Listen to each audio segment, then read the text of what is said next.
Good morning, all. Good morning, all. Thank you for joining us. My name is Doug Schoenberger with the Center for Nonprofits, and we are thrilled to be able to offer you today more ways to serve. A look at the gubernatorial appointments process, featuring Sam Parker, who is the Director of Appointments for Governor Murphy. Again, thank you very, very much for being here.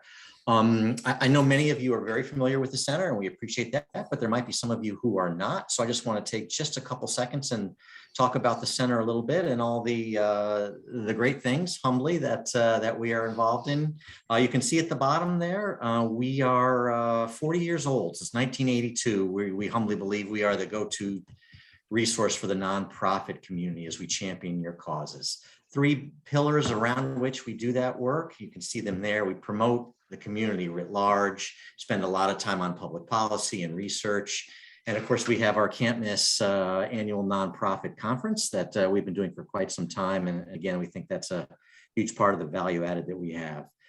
Capacity building, again, very, very important as we help you do your jobs better in the nonprofit side. Compliance, just a bunch of workshops, seminars, webinars like this one, as well as publications, which I know many of you are familiar with. And then it's all about the members. We like to think we offer a great suite of services for our members, e-newsletters, resource lists, job postings, very popular part of our website, and also some cost-saving benefits. So that's the Center for Nonprofit. If you are a member, thank you very much. If you're not, we would love to get in touch with you, and please be in touch with us about how we might change that for you. But again, that's the Center for Nonprofits, and we are thrilled that you are here with us today. So let us jump in. Sam Parker is the Director of Appointments for Governor Philip Murphy, as I mentioned, and we are absolutely thrilled to have her here.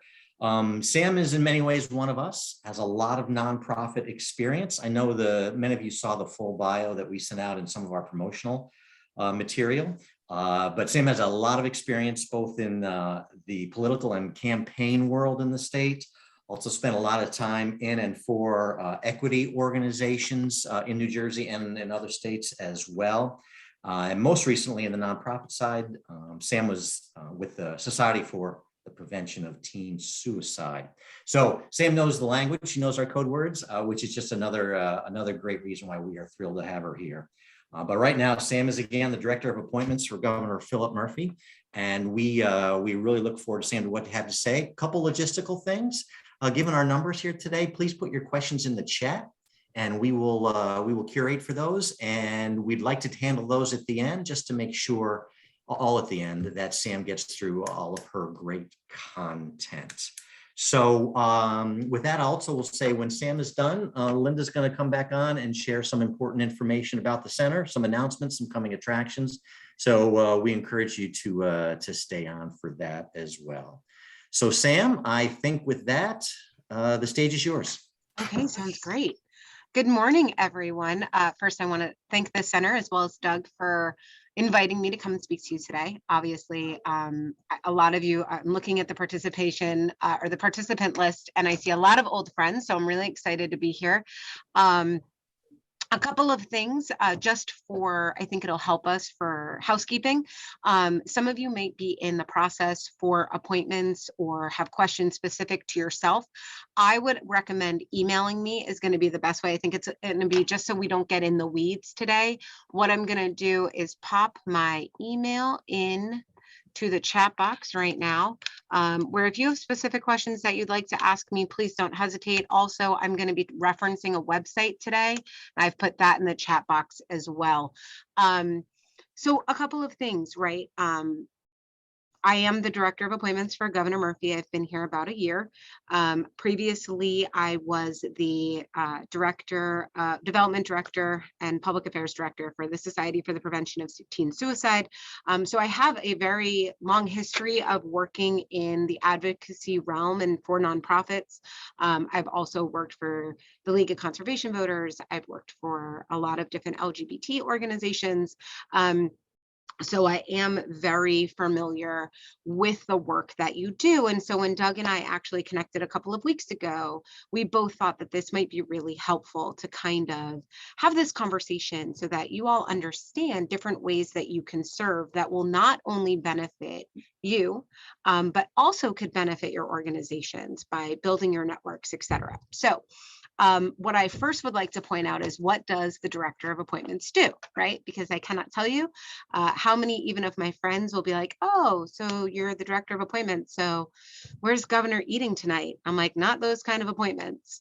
So I'm responsible for the judicial appointments in the state of New Jersey for our Supreme Court, Superior, ALJ, Workers' Comp, and tax court, as well as prosecutors, et cetera, as well as our boards and commissions here. Now, I know a lot of you are familiar probably with, the Port Authority, or with EDA, right, the Economic Development Council, or maybe NJ Transit, right, depending on where your wheelhouse is. But there are over 1,100 boards and commissions in this incredible state. And for us, it's really important that we have representation from all aspects. So when I talk about diversity, I truly mean the crux of the word diversity, whether it's geographic diversity. All of our boards cannot be constituted by people who live only in the North or only in the South, right? We need to see representation from across the state, mainly because everyone has different valuable, livable experiences. We want to hear that, right? Whether you're at the beginning of your career or the end of your career or in the middle, those are really important experiences. Maybe you have a master's, maybe you just have a college education, maybe you only have your associates, all of that, right? Maybe you work in a trade, right, and found your way into nonprofit work. Regardless of what that your path, we value different life experiences and the different trajectories that people have. So it's really important. We also want to make sure that we have representation in regards to equity, right? We want to make sure that we represent our incredible state. Our state is so diverse when it comes to race and ethnicity, as well as religion. We want to make sure that our boards reflect that. We want to make sure that our bench reflects that. And so that's kind of the work that I get to do here. I truly love it because I see myself as an advocate in this role. I think that in any position, I think everyone's familiar with this, but in any organization, we all have the propensity to become siloed, right? Where you're only looking at the people that surround you or within your network. And what I love that I get to do is, because my network is not only political, but advocacy based, is I get to look at the whole spectrum. I think that there have been a lot of folks in my professional and political careers where they've said, it's like 6 degrees of Sam Parker, right? Like I can pretty much get to anyone somehow. And I use that for our benefit, because I think it's really important that the people that are on the ground are really reflected in this work. So when Doug and I spoke, we both felt that it was really important that this message was also communicated to you, because many of you are doing the work and may not be aware of how this is beneficial to you. So just because we do know the more popular boards, we also, I do want to mention this, right? We have a board on a council on volunteerism and community service. Right? There are also, I understand that you might work for an organization and you might have passions somewhere else, right? I can tell you that if you have a passion, we probably have a board for it. Okay. Now, the best way for you to find out what our boards are is, I did pop a website into the chat. That is where our boards are housed, right? So I recommend going through and seeing what's available. Now, obviously, I'm going to talk to you a little bit about our system. All of you, anyone who is in nonprofits, I think you're all familiar with data management and how trash in is trash out. So we inherited this software from the Christie administration, and this is not a knock on any administration. It is just basically saying, with the influx of boards and commissions and with the amount of appointments that were made during the end of Christie's tenure, some of them weren't tracked. So some of our boards and commissions, it's not accurate information. And I just want to be transparent in telling you that. The reason I mention this is in my tenure, I've been here a year, we have really committed to finding our most accurate information and updating it as best as we can. We're also actually going to be utilizing a new software very soon, which I'm really excited about, to make it a little bit more transparent for the end user. Because we are really going through all of our records to make sure that we have everything that's accurate.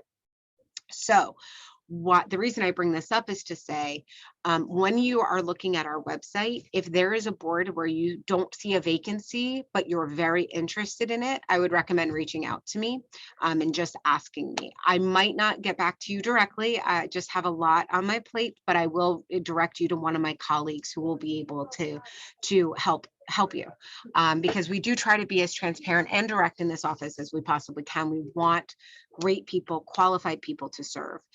So we really do value volunteers, which is something I'm sure that you are all familiar with.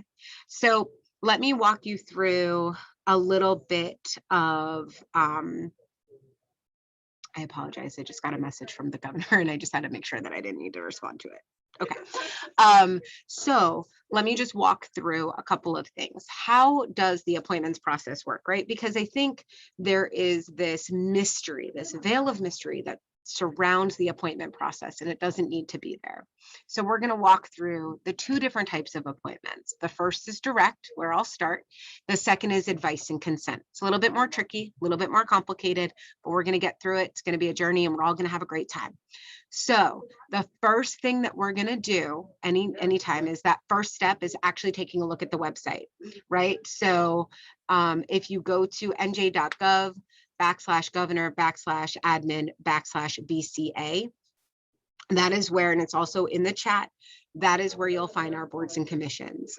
I would recommend looking at like we all know the high list of boards, right? Everyone wants a university board. Everybody wants EDA. Everybody wants Port, New Jersey Transit, any of those. Those are a little bit harder. I'm going to be honest with you. Those are a lot bit harder to get on. For advocates, I would recommend some of our other boards, and that's where you're going to look to your passion and look to actually the wheelhouse of either your nonprofit or the things that you're interested in.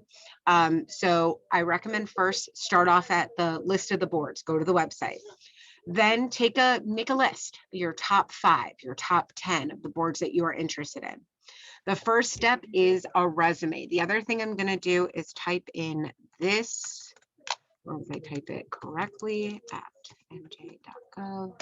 I'm giving you a secret email, which is appointments@nj.gov.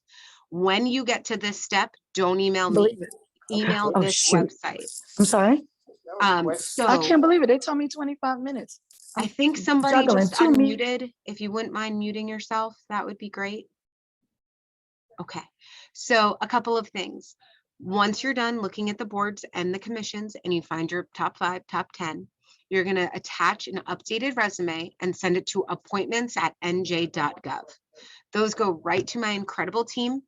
And then what they will do is they'll turn around and they will send you a questionnaire. Once the questionnaire, you're going to receive this questionnaire. I'm going to run through it. Once we receive it, as long as everything is qualified, after we do a background check, we move to make the appointment. So I'm going to backtrack a little bit to go and talk a little bit about the questionnaire. Questionnaire is very intimidating and overwhelming when you open it up. It's about an 8-page document. Basically, it's going to tell us everything we need to know about you, right? We want to know your interests. We want to know where you live. We want to know what you do, if you're married.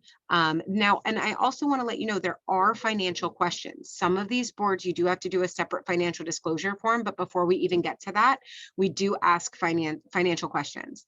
I really want to be clear about this one part, because I do find that especially in communities of color, it's really hard. This is something where there's a lot of judgment and a lot of feelings around money. And so we lose people because they are worried that this is going to be used against them.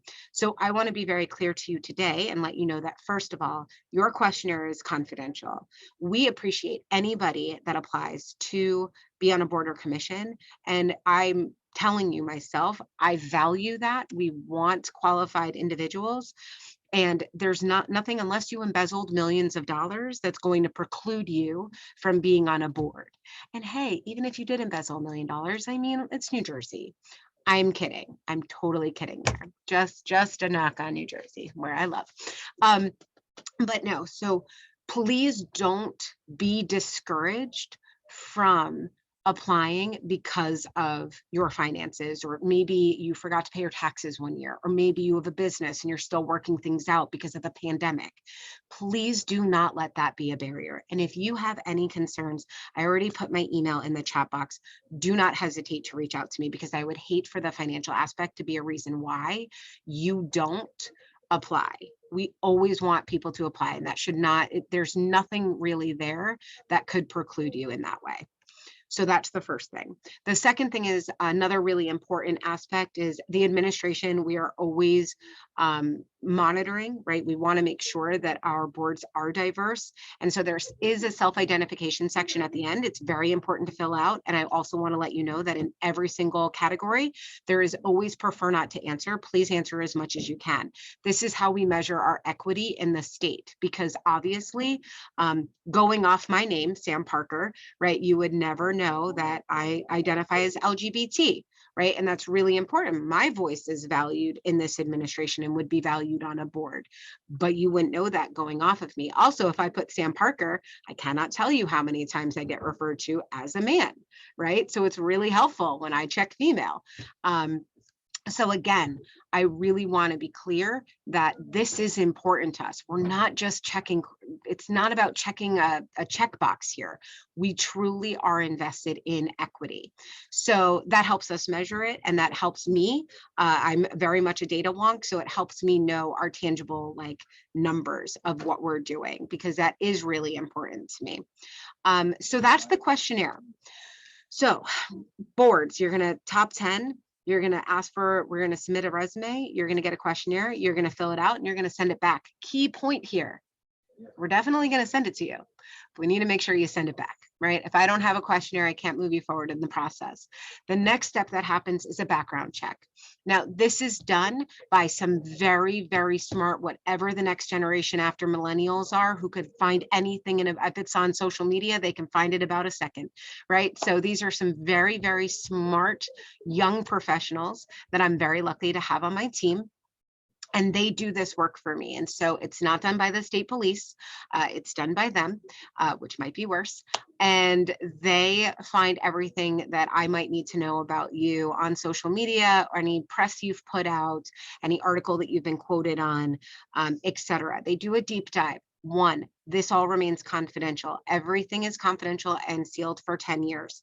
Second, again, about the livelihood. If there is something that comes up that you weren't maybe transparent about, maybe you forgot, whatever, if it makes you unqualified, it's again confidential. I'm not out here to ruin anybody's anything. I will just say somebody is unqualified. There are a myriad of different reasons why somebody doesn't move in the appointments process. So for me just to say unqualified doesn't mean, oh, that person has an arrest record, or oh, that person has this.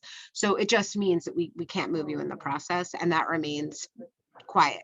The third thing that I think is really important here is there are a lot of perspectives about Governor Murphy and his policies.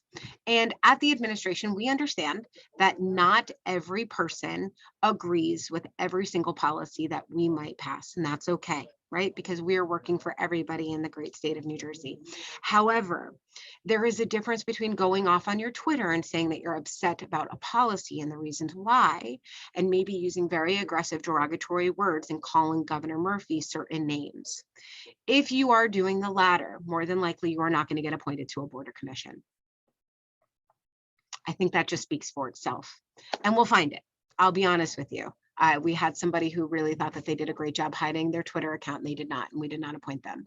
So as long as everybody is qualified, gets through all of those things for a direct appointment, what I do though is then I meet with our senior staff, which is the deputy chiefs and the chief of staff every Friday, and we talk about our boards and commissions. And then I make recommendations, and then we bring them to the governor.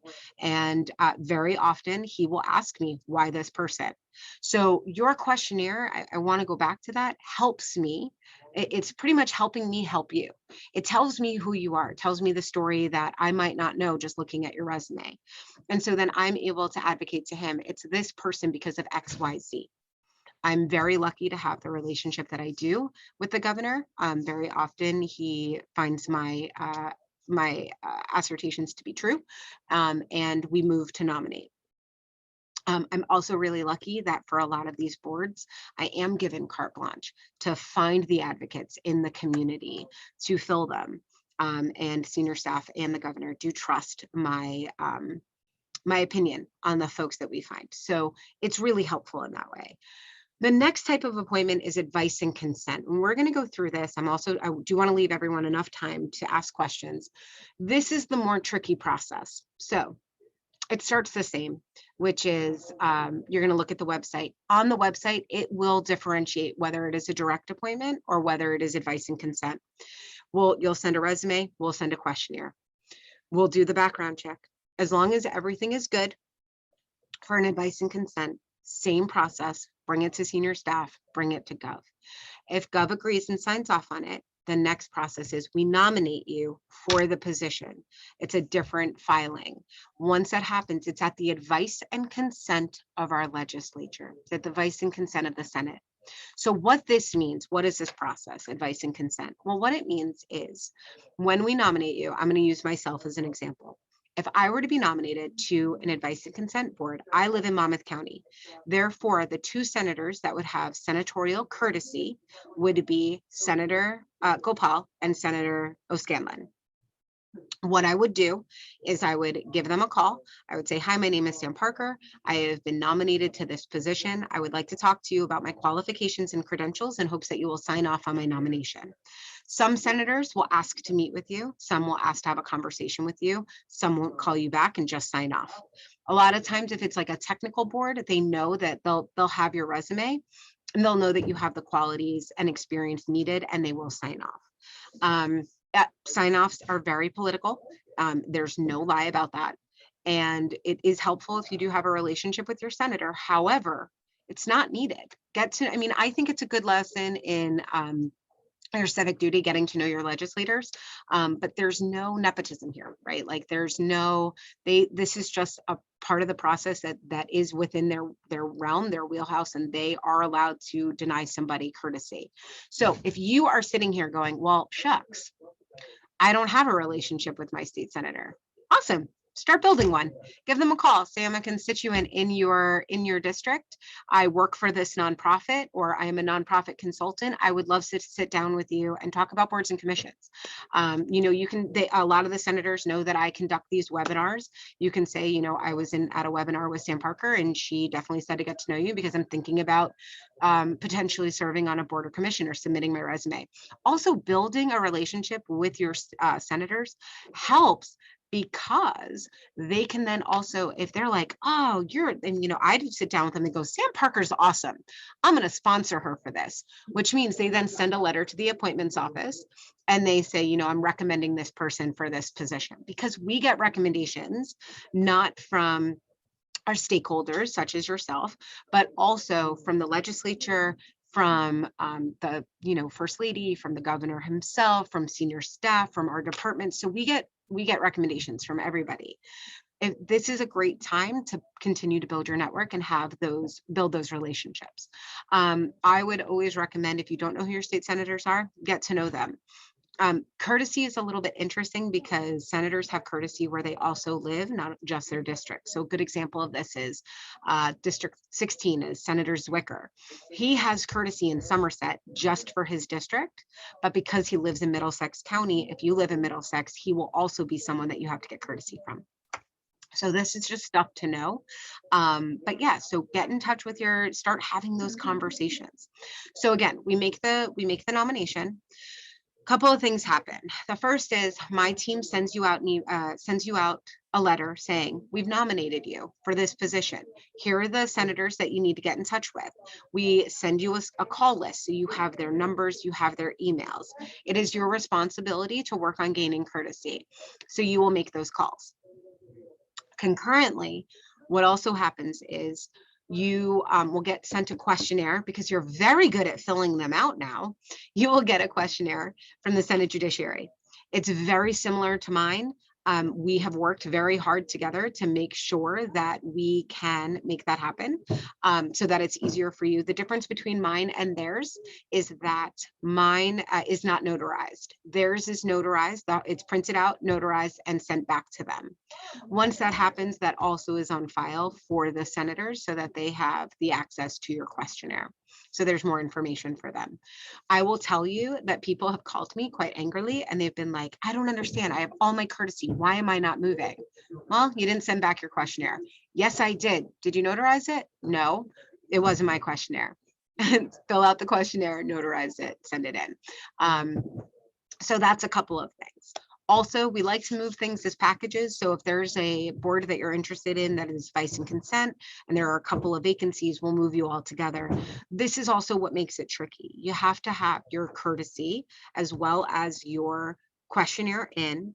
And if we're moving you as a package, the folks that you are packaged with also need to have their courtesy and their questionnaire in before the Senate Judiciary Chairman will call you to the Senate Judiciary. Now, a couple of things. Not every advice and consent position is a testifiable position, right?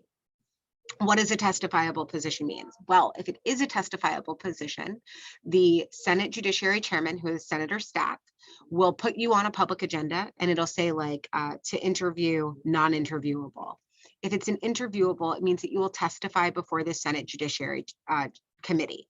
So you'll sit in front of about 10 to 14 members, senators, and I like to call it your Oscar acceptance speech in a way, right? You essentially thank the governor, you thank your home county sponsor if you have one. I have been lucky enough to be thanked in these places, but you also are going to thank your family, you're going to thank everybody who has ever helped you get here. And then what you're going to do is talk a little bit about your qualifications and credentials. They might go on the public record and say what a wonderful candidate they think that you are. And then they'll release your name. They'll do a roll call to release your name from committee. Once your name is released from committee, a lot of people are going to be clapping for you or congratulating you. That's the hardest step. Once you're released from committee, you then go over to the Senate for a full Senate confirmation. Now, the Senate president, who's Senator Scutari, works in conjunction with Senator Stack. So there's not going to be a time when Senator Stack moves somebody out of committee that the Senate president isn't going to confirm. So all of that's very worked out before the public agenda is basically created. So I just don't want anyone to think like, great, I got through the Senate Judiciary, but I'm not going to make it through the Senate confirmation. It's a courtesy and you will.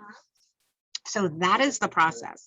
I do want to also say, I think it's really important. One thing we hear a lot is, oh my God, this takes so long, right? I say it is about endurance. What can you endure, right? It is definitely a marathon. It is not a sprint. Things do take time, right? I have a really incredible team, but we are a department of 4. Actually, we're 3 right now. I'm about to hire somebody new. But it's just them doing the background checks. We get hundreds of applications every day. Obviously, there are certain things that are a bit higher of a priority, right? The past couple of months, especially as we're now in term 2, we've been really focusing on our cabinet appointments, really focusing on the budget, which is actually the budget address is today at 2. I recommend tuning in. But we've also really been focused on making sure that our mental health communities are staffed up, our councils are staffed up, that our social work, the social work examiners, that's a great board to talk about because they're responsible for licensure in the state of New Jersey. And we want to make sure that there was a bit of a hiccup in the beginning. And since my tenure, we've made sure that they are doing what they need to make sure that licenses are happening quicker. We also wanted to make sure that our hospital boards were set up appropriately, as well as our veterans and military boards. So they, vacancies become available at all times. Sometimes there is a queue for those seats, but I'm always willing to have an honest and open conversation. So that, I think, wraps it up for me. The one thing I do want to ask is, again, let's not get in the weeds about specific boards because I think that could be tricky, or specific appointments. But if you have general questions about the process, my favorite question, I'm going to steal somebody's lightning if they've asked it, which it always happens at some point. I'm XYZ. I'm 72 years old. Should I apply to be on a board? Yes. I'm 19 years old. Should I apply to be on a board? Yes. I'm LGBT. Should I apply to be on a board? Yes. I am undocumented. Should I apply to be on a board? Yes. I am a dreamer. Should I apply to be on a board? Yes. So if you're thinking, I am this, should I apply to be on a board? The answer is yes. I also think I saw one saying, if I've been convicted of a felony, should I apply to be on a board? Yes, we actually just, especially for the Edna Mahan board, which we know that there have been problems with, we put several individuals who had been incarcerated previously on that board. You have an experience and it is necessary. So that wraps it up for me.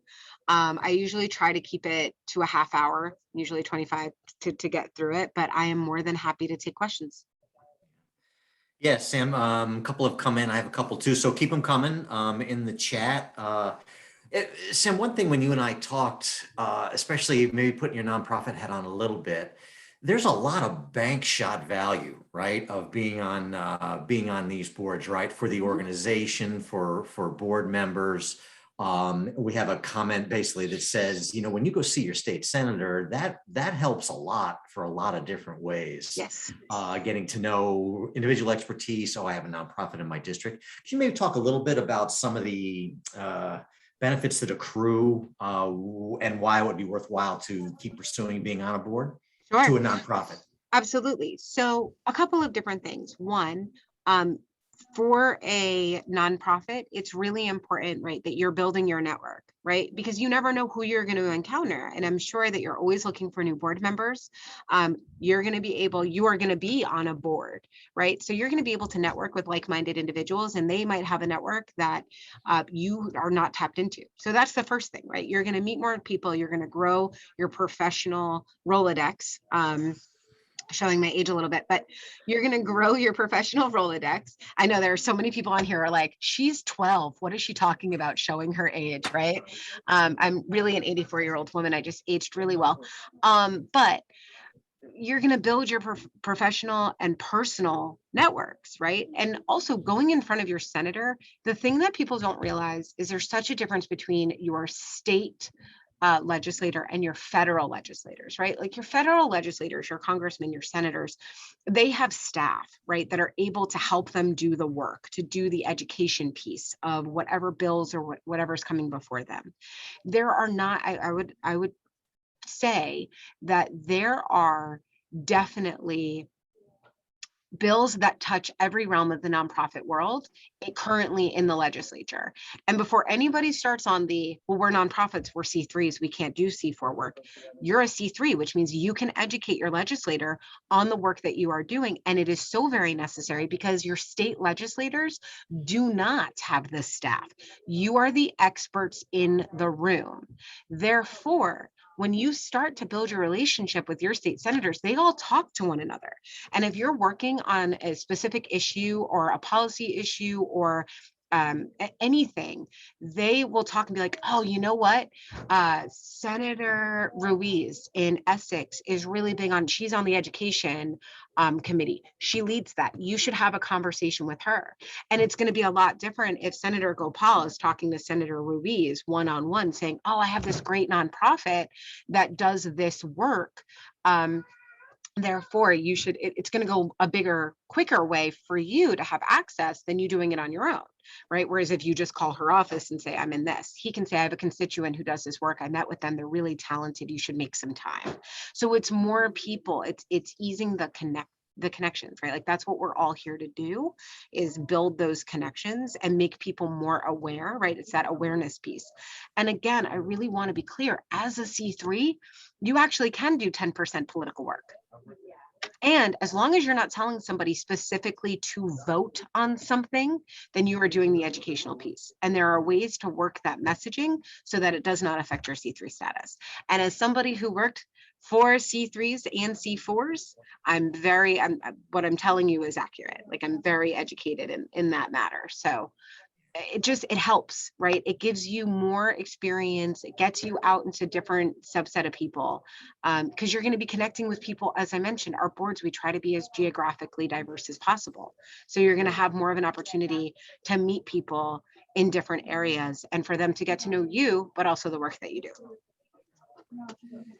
That might have That's been very helpful. long-winded, but No, I tried. No, very, very helpful. Yeah, and even on our website, we have a whole section, if you will, on nonprofits can lobby. So I They can, encourage and they everyone to should. take, yeah, absolutely. Very, very important.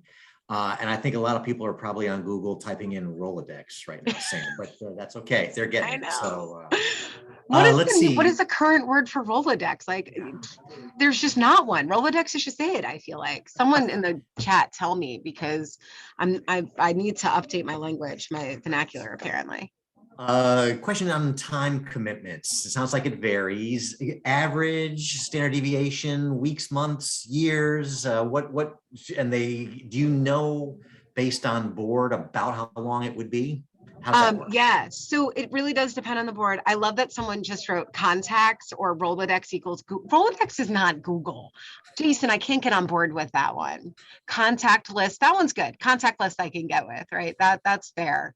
They're not your network. Like, it is your network, but it's like you don't flip through your network. Anyway, I'm too into this now, and I love that everyone is really engaging with me on this. Okay, so oh gosh, I lost my train of thought. Time commitments. Yep. Time commitments. based Thank on you. boards. Yep. So sure. a couple of things. Some meet once a month, some meet quarterly, some meet 3 hours, some meet, if they're meeting more regularly, it also depends on the type of board, but I would say between an hour and 3 hours. One thing that we are working through, I'm working through as senior staff, is obviously during the pandemic, we all moved to Zoom, right? We all did. We're no different here at the administration. And so a lot of the boards and commissions have been meeting via Zoom. And what I've noticed, especially in our medical fields, we get a lot of more high caliber doctors who are willing to give their time when they can connect on Zoom versus when they have to make the time to be in person. So we are navigating that and trying to digital network. Thank you, Carl. Carl, that was great. Digital network. I'm here for that.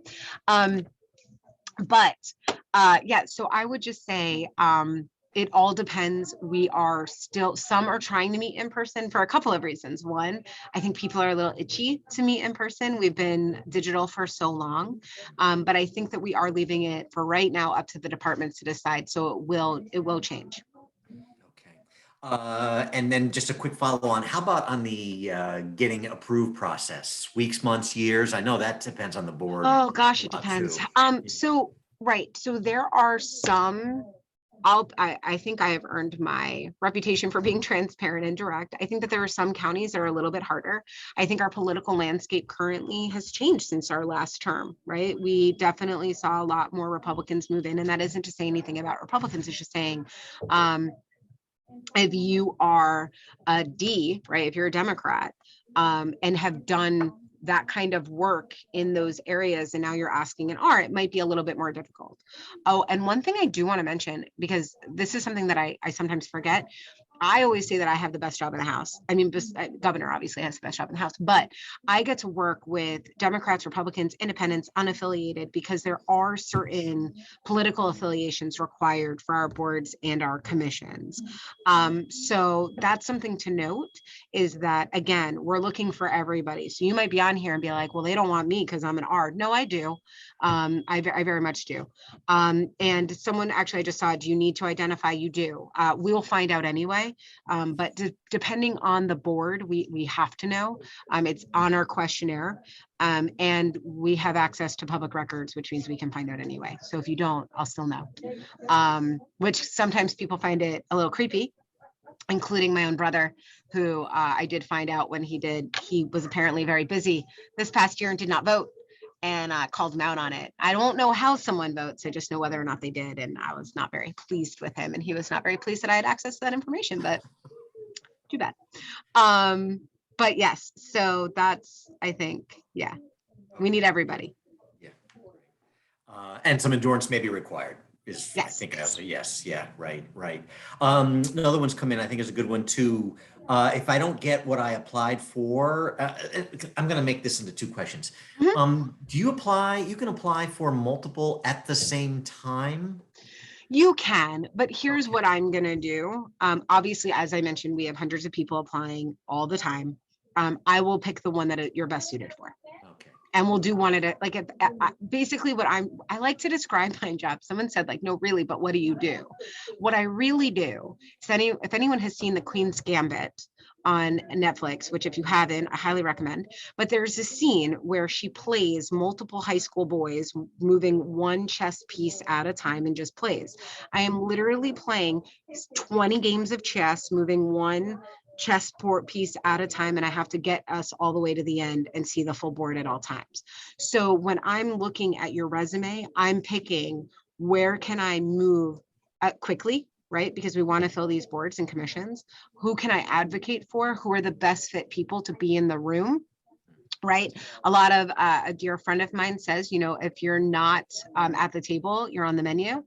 And I think it's really important that I'm not about making sure that this is just a big table, guys. We're just adding more seats to it, right? Like I'm Sicilian. This is like I'm Sicilian and Jewish. This is what we do, right? We're just packing in the tables. So I'm just making sure that one, the diversity aspect is met, because it's very important to me that you know, people see themselves in their government. That's very important, as well as the other aspect of where's the best fit. So I'm constantly moving all those pieces all the time. The other question that you asked me that I think is important: weeks, months, years, depending on what you're going for, right? We have had judges who have been in the queue for years, but we also, there are some, if it's a direct appointment, it's usually a little bit quicker. I say give me 3 to 6 months. I've been able to move, you know, I needed somebody for the they just changed the name, but it's the NJ First Committee, which is if you are a public employee and you don't have New Jersey residency, like they are the people that you go before. And we needed somebody, and somebody applied through one of the webinars and had that HR background and was a perfect fit. And I just happened to see her resume and I was like, right. So she moved very quickly. And when I have those and I'm aware of those openings, again, 1,100 boards and commissions. So I don't know all of them offhand all of the time. I'm getting there though. And, you know, so that really is just, that's what it depends on. And also what we're doing at the time. There are a lot of different variables. Right now, we have a very, I think most people are aware that we do have judicial vacancies, you know, so a lot of my focus is on making sure that we're moving judicial folks through the process. Right. I think you've hit this too. Part of this question too was sounds like well, would you recommend a board if someone didn't get on one of their top choices? Like, hey, we can't. Yes. Okay, you Yep. will. Okay, great. Yeah. Okay. We'll make recommendations at times. And like, I definitely, you know, I've gotten people who are like, I really want to be on Rutgers University board. And I'm like, that's great. So does everybody. Can you give me 5 others? Right. Instructions, I think, for the questionnaire is this question. There's instructions on the questionnaires how to fill that out. Oh, of course. Guess. Yep. And it's all Yep. digital. You just type the answers in and then you PDF it and send it back to us. Okay. And if a questionnaire went in unnotarized, what happens? So then? that's different. So mine unnotarized. Mine, you're just gonna type in, PDF it, send it back to me. The unnotarized, the Senate Judiciary won't accept it. So you'll have to notarize it and resend it. And they can't accept it via email. They do need a hard copy. Okay. Just checking down for. But we also, this is a good to that question. We walk you through the advice and consent process. If there's a board that you're going through, we're going to walk you through every step of the way. Right. Citizen without voting rights. We might have hit this. Do you still identify a political party is the question. You can put not registered. Okay. Mm-hmm. Okay. All right. All right. Good. Hope that helps. Just checking geographic areas that are underrepresented currently. I know that's a big question across all. No, that's a great boards. question. I would say Warren, Hunterdon, Somerset, Cumberland, Cape May, Camden. No, Camden we're okay on. Salem, Gloucester. So a lot of like the deep south of New Jersey and a lot of the like more northwest. Okay. Mm-hmm.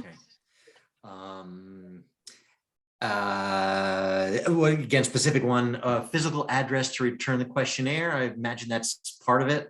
Is that on the questionnaire? So the physical address to return the questionnaire is physical address to return the questionnaire. So you're going to email it to our group.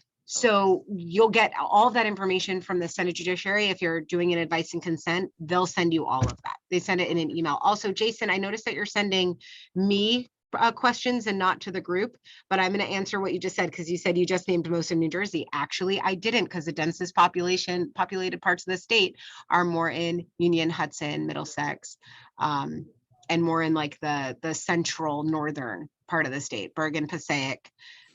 So no, population wise, right? But those counties in those areas, unfortunately, are more rural, less populated. Densest population in the state is the areas where we do have a lot of representation from. And again, the links you put in at the beginning, Sam, are the ones to start, right? To get into. Yeah, that's definitely the place to start. Also, I'm obviously I'm a multitasker, but I'm seeing everyone supporting of Zoom. And listen, yes, you're all saying the things that I repeat always, especially because for our disability folks, that is another concern. It's just much easier to participate. The other thing that I forgot to mention is actually on our questionnaire in the self-identification section, we do ask folks to either are you a member of the military or serving in the military? Are you do you have a disability, or are you a caretaker of a person with a disability, right? Like, these are things that we have been thinking through as an administration to make sure that we are fully representing these areas. Okay. Yeah, I see the questions about the links. They should be at the top of the chat. But Sam, if you had it real handy, could you just post that again? The link to get started. That would be. So you're going to start here at the board. Then you're going to send your resume to. Just make sure I'm spelling it right. You'll send your resume and your top 10 boards there. And then if you have more detailed question, and please do not abuse this, there is my personal email. That's great. But I feel like a lot of you know me. That's the other thing. Like, I think it's also a lot of people like to go through the proper channels, but also if you're on this call and you know me, please just don't hesitate to reach out and just ask me. Sam, and maybe I'll ask one more question. I really appreciate your time this morning. Of course. I guess my sense when we spoke, and then, the first number that jumped out at me is 1,100 boards. I thought it was 1,100 openings, 1,100 boards and commissions, right? There's a lot of openings. Yes. So the theme of this question is going to be some cheerleading on we should apply, right? Okay. My sense is there's a lot, and this is where I'd like you to correct me. There's a lot of openings. Mm-hmm. There are. And if something is even close to something that I think people would like to jump in on, it sounds like, you got a pretty good shot. I know I'm oversimplifying. I know that the top 10, the big ones, are a whole nother story, but just going through the list from one of those websites, there's a lot of boards, right? There's a lot of boards and commissions, right? Yep. There are a lot of people who've been serving on these boards for a long period of time. I think we're all nonprofit folk, and anybody who serves on a board for X amount of period of times, at some point, the board doesn't move forward, right? The board stays stagnant and they keep doing what they're doing. So I think it's really important so that even if members are in holdover, this is another thing to know about boards and commissions. So first is, there are 4 ways to come off of a board or a commission in the state of New Jersey. The first is if you are in holdover, right? And we put somebody in your spot. So we appoint somebody to your position. That's one way that you come off the board. And every person serves at the pleasure of the governor. So why we do that, there are a myriad of different ways or reasons, but it's nothing personal ever. And that is one way to come off the board. The other is you resign, right? One other is you move out of the state. And the last is you die. Those are the only ways you come off a board. So we have had people who have been appointed in 2005 and are still serving because either no one showed an interest, or maybe they're still doing a great job, right? Like, we do check in with the departments because many of our boards are housed in the departments. That's where we have staff who, that's who work directly with our different boards and commissions based on what the theme of the board or commission is. So I think it's important to know that, as I mentioned, it's always good to get new energy, new ideas, and new folks who are invested in different thoughts, right? And change makers in these boards and commissions. So I do highly recommend that you check them out. Also, I saw something about corrupt boards and commissions. Obviously, that corrupt is up to anyone's interpretation, but I always recommend reaching out to the State Ethics Commission if you have an issue. Great, Sam. On behalf of all of us, certainly us at the center, thank you very, very much. Really, really appreciate your time and your information. Kind of a whole new world for me. So as you said early on to me, removing that veil, I would suggest that's exactly what you've done. So really, really appreciate it. Here's the thing, Doug, I think you're a really great example, right? Because there are so many different hats that you've worn in your career, right? And you have the knowledge, obviously, from previously being at Verizon, right? Like we have broadband, we have all these different things that you have the knowledge for, not just being at the center, where you'd be able to give back in a different way. You know, maybe you do, maybe as, you know, different folks are winding down from their careers, right? Like this is another way to still give back and have value in ways that we very much need. It's not we're not trying to placate anybody. We desperately need your knowledge. Got it. And I've used me as an example, right? Everybody has a similar story, right? Things they know that they may not think could be especially useful. So yeah, absolutely. Thank you very much. Of course. Sam, thanks. Appreciate it very, very much. Got a couple minutes left. Linda Zippo, President and CEO. Linda? Thank you, Doug.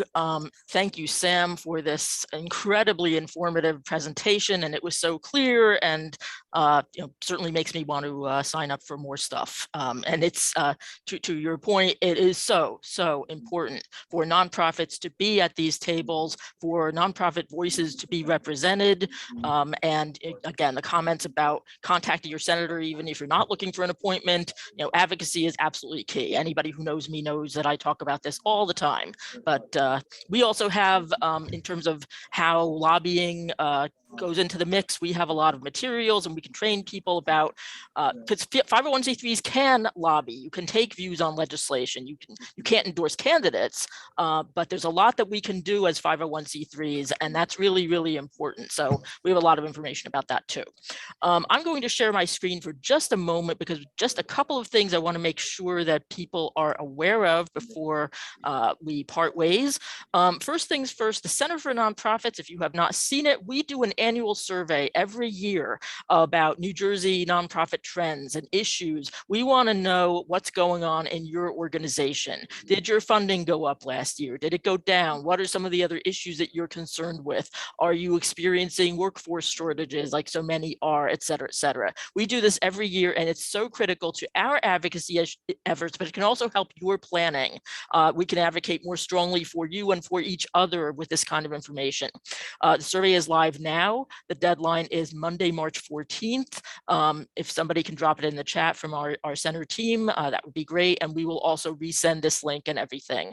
But if you could take a few minutes to complete this, we are also incentivizing it this year. If you complete the survey, you will be entered into a drawing for $1,000 cash prize for your organization. So there are a couple of restrictions, but for the most part, that's you're eligible if you complete the survey. So we hope that you will take a few minutes to complete that. That would be very, very important. We will send all of this stuff as part of follow-up information as well. Some upcoming events you want to be aware of. We are running, in partnership with your part-time controller, a nonprofit finance fundamentals series. This is a 5-part webinar series about all sorts of aspects of, as the name says, nonprofit finance. We are going to be doing the 4th of 5 sessions tomorrow, focusing on cost allocations, benchmarking, et cetera. If you're a member of the Center for Nonprofits, that you can attend any and all of these free. These have been recorded, so if you haven't gotten to any of them, you can access the recordings. If you're not a member, you can sign up for a nominal fee. So it's been a great series, and we've heard a lot of great feedback from participants about that. So please take advantage of that. The other series, which you may have seen, this started last month. This is being spearheaded by the Fund for New Jersey, but this is Imagine More Racial Justice Begins With Us. It is an absolutely vital series of 6 webinars on a variety of racial justice topics. from primarily a public policy lens, but not exclusively. The last session, the first session talked about the racial wealth gap. The session on the 15th will be talking about criminal justice, racial justice, and there are other sessions to come up as well. These are free to the public. You can register at imaginemorenj.org, and please do take advantage of that and be part of that conversation, this initiative. And we are a proud co-sponsor with many other organizations. So please check that out and sign up.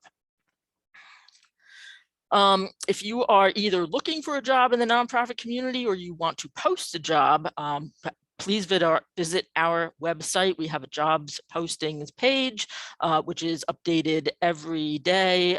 Kathy Hahn, my colleague at the center, does a phenomenal job with that. So check that out if you are job hunting, job seeking, interested in hiring, etc.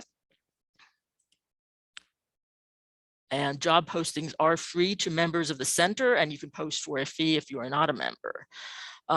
If you're not in touch with us through our email list, social media, etc., we are on a bunch of different channels. Subscribe to our YouTube channel. We're posting more there. And we post a lot of stuff on social media before we can get to it on our website and other places. So great way to stay connected with the center and with each other. I do want to again thank my colleagues at the center. First of all, thanks to Doug for running such a tremendous session today, again with Sam, who was absolutely phenomenal. Also want to thank my colleagues Debbie Duncan, Susan O'Connor, Kathy Hahn, and Danielle Robinson for everything they do every day. All of this leading up to, if you're not a member, please consider joining the Center for Nonprofits. This is your community. This is your network. You can access opportunities like this one. We advocate for and with you in Trenton and DC, free job postings, access to our help desk experts, say that 5 times fast, lots of other cost-saving opportunities, etc. So again, we're happy to provide more information about membership. You can find it out about on our website, and we will share more about that in the follow-up email. That, I think, gets us to our close, unless anybody has any questions in the chat for one of our team that we might not have seen. Otherwise, I will say thanks to all of you for spending your time with us today. Thanks again to Sam Parker. She is such a nonprofit champion, and it shows. And so let me stop there and wish you all a very good, safe day ahead, and we will look forward to staying in touch. Thank you so much.